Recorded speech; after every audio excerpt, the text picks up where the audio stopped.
Artis peran Aura Kasih akhirnya resmi bercerai dengan Erik Amaral. Aura Kasih sudah lama tak berkomunikasi dan bertemu dengan Erik Amaral. Sudah tidak ketemu hampir setahun lebih ya.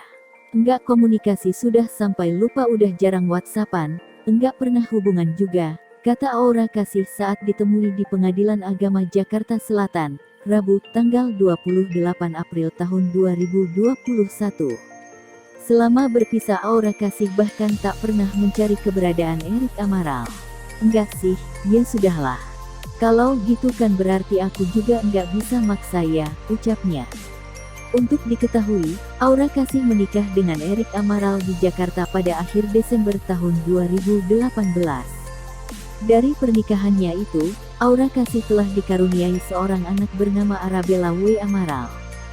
Setelah 2 tahun menikah, pelantun lagu "Mari Berdansa" tersebut menggugat Erik Amaral pada tanggal 17 Desember tahun 2020.